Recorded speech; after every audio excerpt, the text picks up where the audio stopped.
Hello, I am Alyssa and today I am revealing to you my December 2017 favorites part 2.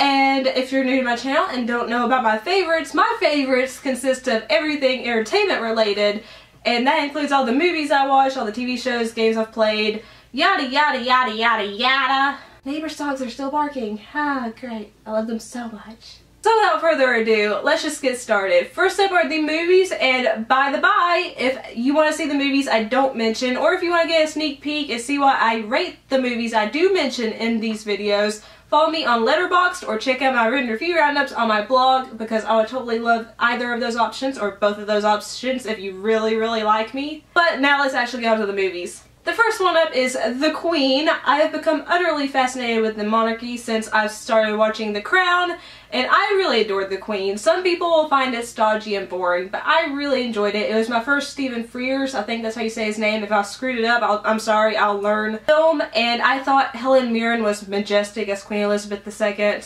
And this film follows the aftermath of Princess Diana's death and how the royal house handles it. It shows the relationship between Queen Elizabeth II and Tony Blair, who is played superbly by Michael Sheen. And I just thought it was such a beautiful film. It's actually written by Peter Morgan, who created The Crown. So there are some similarities you can see between the two if you really look close enough. The costume design was exquisite, the cinematography was gorgeous, the set design was just, I loved everything about it. Okay, I am trash for period pieces, and I am trash for the royal family now, so this was just heaven for me. I loved it. Now the next one up, I know it's divisive, and I can see why, but I really loved it, and that is Anna Karenina. I really love this film. This is directed by Joe Wright. It stars Keira Knightley, Jude Law, Aaron Taylor-Johnson, and Alicia Vikander.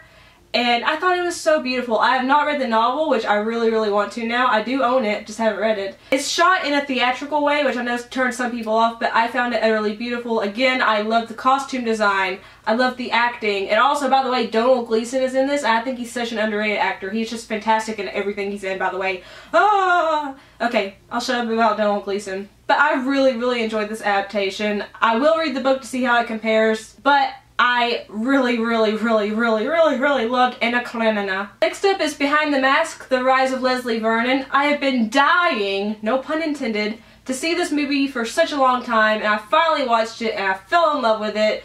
And it's so cool because it's set in a world where Freddy and Jason and Michael actually all exist. They've all committed the murders that they have committed in real life. And it follows this documentary crew who are covering this man named Leslie Vernon, who is planning on committing his first murder, and you see how he goes through the planning stages, what he's thinking. And it also pokes fun at the horror genre in a very loving way. And it's really cool because there actually is a cameo from Robert Englund. He's not playing Freddy, but it's awesome to see Robert Englund in this movie. And I thought it was very well done. I was invested. It made me gasp a couple of times. I laughed. I really enjoyed Behind the Mask, and I would say if you are a horror aficionado, you love classic slasher films, check out Behind the Mask if you haven't already, because you will utterly love it. I also really enjoyed Creep 2. I loved the first Creep. I thought it was really unique and inventive, and Creep 2 just follows the main character from the first movie. I can't say too much without spoiling it, and he's just even creepier in this version.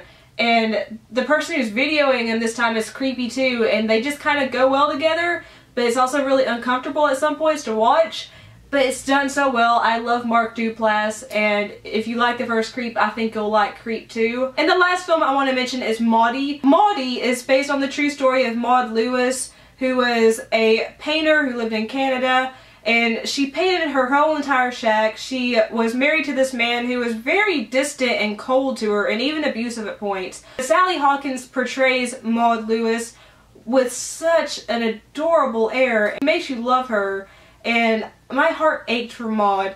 And just seeing the incredible life of this woman and what she went through, and all the bad shit she went through, but she still was so optimistic and so brave, and she wanted to be independent and live a life of her own, and she really did love Everett, even though he wasn't the best husband to her, and it was just so incredible. Again, like I said, Sally Hawkins is amazing, but so is Ethan Hawke. Ethan Hawke, if you didn't know who Ethan Hawke was, you probably wouldn't recognize him in this film. He's just so different from any other role I've seen him in, And this is such an underrated movie, and I highly recommend you see it because it's so heartwarming. It definitely left a big lump in my throat after I finished watching it, and I left inspired. The TV show I've been utterly addicted to has been Downton Abbey. Downton Abbey, I never expected to like, but since I was on a huge period piece monarchy kick, I really wanted to watch it, and I felt just head over heels in love with Downton Abbey.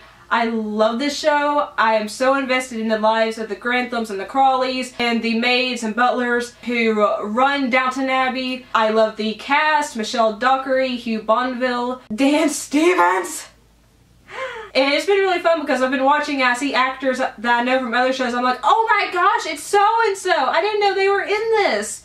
And again, like with every other period piece I mentioned, the costumes, amazing, the set design, incredible, the cinematography, outstanding, the acting, superb.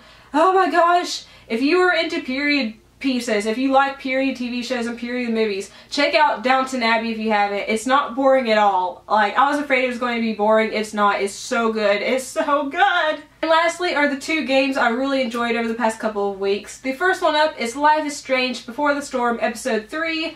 This is the final episode of this prequel series, and it was hard-hitting. It was really hard-hitting. If you've played the main game, which I highly recommend you play the main game before this will just make you feel all the feels, and it just left me with a lot of stuff to think about. And I love when video games can do that, when they provoke thought and make you think about your own life and what you would do in certain situations.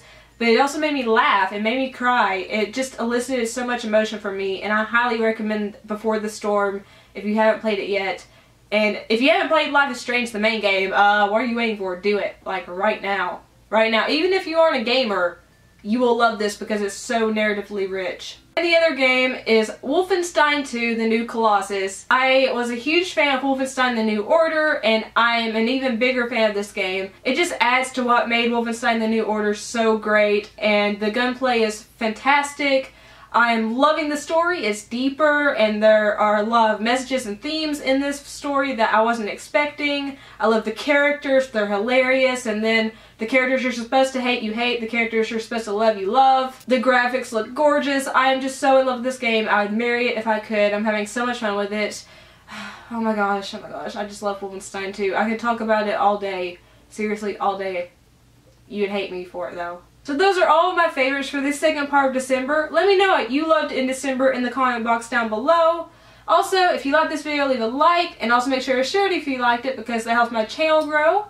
If you're not subscribed to me but you like what you've seen and heard, hit that subscribe button, and also make sure to tap the notification bell so you'll always be alerted whenever I upload a new video or start a new live stream. If you'd like to follow me on social media sites, those are all listed in the description box down below. I love you guys so much. You're always, always, always my favorites every single freaking month. I love you. Thank you so much for all of your love and support. Peace and kisses. Bye!